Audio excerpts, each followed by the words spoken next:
This is the 7th generation, yes, 7th generation of the Lexus ES, believe it or not. It's a very important car in our region because 70% of saloon car sales for Lexus are actually the ES, and you can probably guess why. A lot of those go to fleet sales. Now this car is longer and lower than before, but the most amazing thing about it is look at the styling here on the front end, largely borrowed from the new LS. It's very sharp, very rakish, and you get this fluid flow of lines along the flanks to quite a distinctive rear end, in fact quite a muscular rear end. It's very angular. Look at the lines, they've got these incredible cuts, and it actually looks like that there's a gap between the spoiler and the boot. There isn't. But most importantly, look at how the rear wheel arch flares and gives it a real muscular stance at the back, which is surprising for what is essentially a front wheel drive hybrid car. I'll come to that in a minute.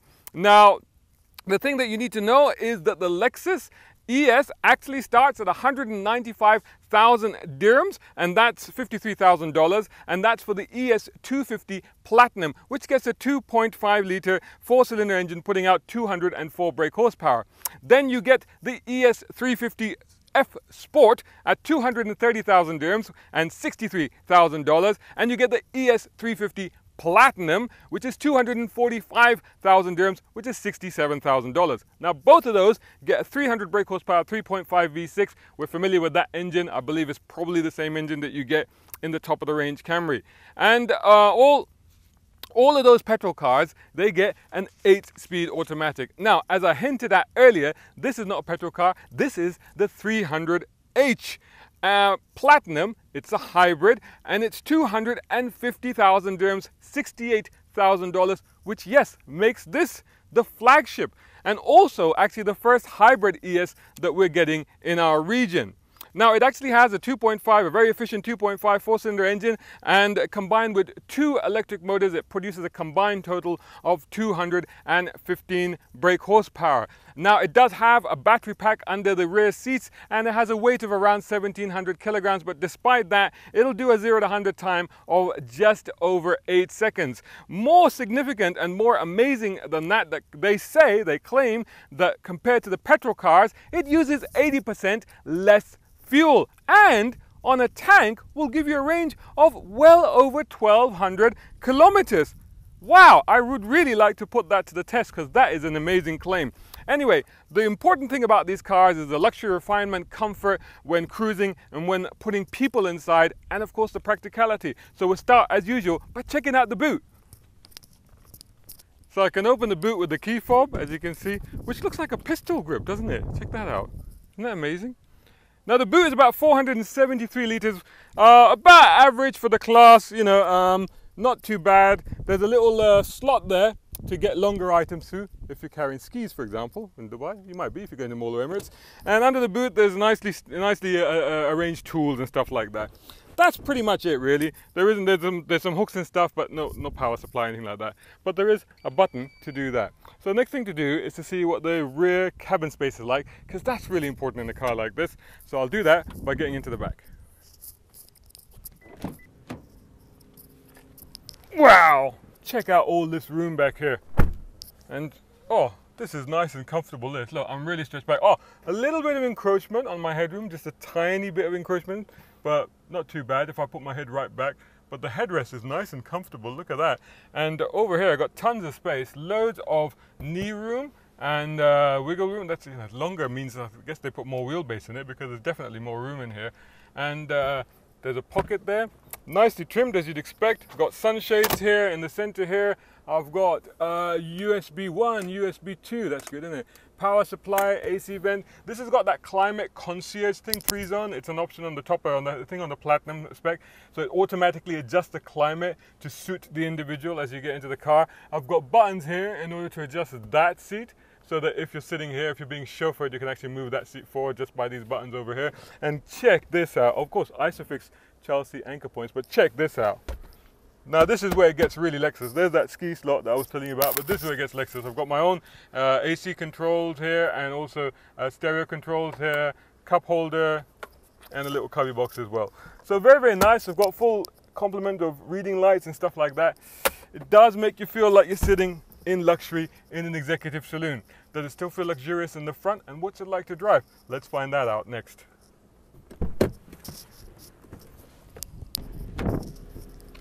Oh, look at this.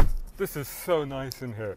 Very, very luxurious. It's very Lexus, isn't it? It's all redesigned, of course. You can check out these multiple decks that they've got, these layers. That 12.3-inch massive infotainment display there.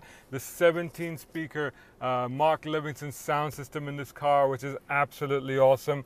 Look at that center bit is digital. That's analog and that's digital on that side. That's operated by the trip computer button here on the steering wheel. These are pods. They look very cool, but they're a bit odd. I mean, you got your driving modes there, sport, normal, eco.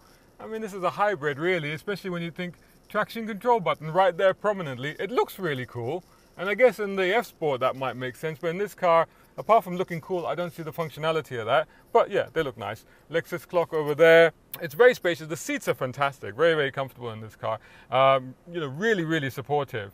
It's got, I don't know if this one's got it, but the wood trim in here has got wood trim, but I don't know which one it is because you can get a choice of Shimamoko or bamboo. Wow, that's pretty fancy. And 10-way adjustable seat this, did I mention? Oh, heads-up display. I don't know if you can see that, if you can just about make it out. It's color, that one. And also it's got active cruise control. Down here, still got CD player. Anyway, you've got cool seats, cool vented seats. That's all part of the climate concierge. Look at this texturing here. Isn't that this contouring on the dash? That's really nice, isn't it? There aren't enough. It's maybe not a soft touch as you might think on a Lexus, but there are a lot of soft touch bits as well. Quite nice. Check out this bit. It's a like CD player down there. That's your rear blind. You do that, and that opens up a little compartment where you've got 2 USBs. There's 4 USBs all together, which can be covered up as well. And there's an aux there. There's a deep old cup holder, I suppose, there. And then check this out. This is really cool because you can open it this way, and in here you've got, I don't know what you've got there. Maybe it's a fridge. There you've got power supply, and there's a button there, so I'm guessing it's a fridge. And then you can open it this way. Look at that. Yeah, look at that. I can open it and the passenger can open it. I can play with this all day long. I'm easily pleased. Anyway, now if I have to find a bugbear with this car, if I have to really find one thing that annoys me, then it's got to be the touchpad. Honestly, I prefer the little joystick they used to have before in the Lexuses because this is really very, very cumbersome to use. It's not very intuitive, and when you're driving, it does your head in. So that's my only bugbear about the car. Other than that, fantastic. What a great place to be. Next thing to do is take it for a drive. So let's put the CVT into drive and off we go. Let's give it the wellies. Makes a decent noise and gathers pace pretty quickly. Not bad at all. Changes are nice actually. You know, the CVT, to be honest, I gotta be fair, I've not really felt that it's a CVT. Toyota do pretty good CVTs. And unless you really start to push it, it's like now it's started to drone a little bit, but other than that, you hardly become aware that it's actually a CVT. So it's very well composed. At normal around town driving speeds, it's no issue at all. Now look at that. Turn in, very good. Grip, very good. Holds on quite nicely. Controls understeer quite nicely. Can I call it a sports saloon? It's a hybrid. How can I call it a sports saloon? I'm not even driving it in sports mode. To be honest, I felt no need to drive it in sports mode. I've just left it in normal the whole time. It's been absolutely fine. What it excels at is being comfortable. The ride is fantastic on this car. It's very, very smooth. There's not a lot of wallow. I mean, even when you chuck it around, there's a bit of body roll, but it's very well damped, you know? Brakes are very good, very linear. Just so you can control them and get just the right amount of braking. That turn-in was so easy, that's unbelievable, and the body control was fantastic. The passengers might complain if you're chauffeuring somebody around, but if you're not, then you'll be perfectly happy in it. Generally, very quiet, very refined, very easy to drive. The steering is light. It's just actually, it's not too light. It's actually quite well weighted. I actually like the way that they've done that, because there's a tendency in cars that are geared towards, comfortable, easy driving to make the steering too light. And whilst it's light, it's, there's still enough of a heft to it. And yeah, I mean, you get a little bit of, pushback against it, so it's not too bad at all.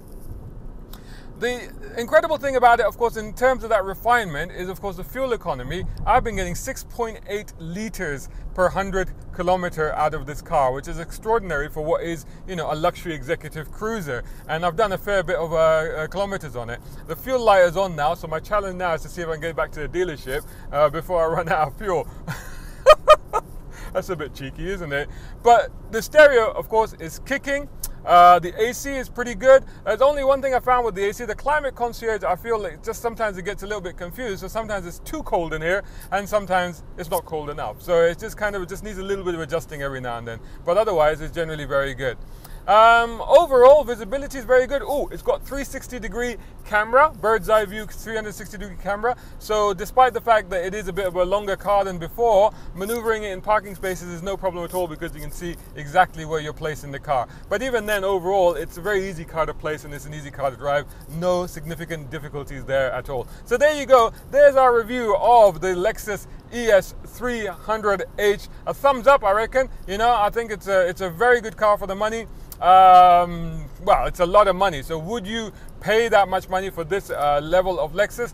That you have to tell me. Leave your comments below elsewhere and tell us what you think of the car, the review, anything else, what the weather's like, whatever you want to talk about. And do please check us out on motoringme.com and look for us on social media. That's Facebook, Instagram, Twitter, YouTube. And if you're on YouTube, please make sure you like, share, and subscribe. And whilst you're doing all that, don't forget to follow me because I'd love to see you there. Thanks so much for watching. Until the next one.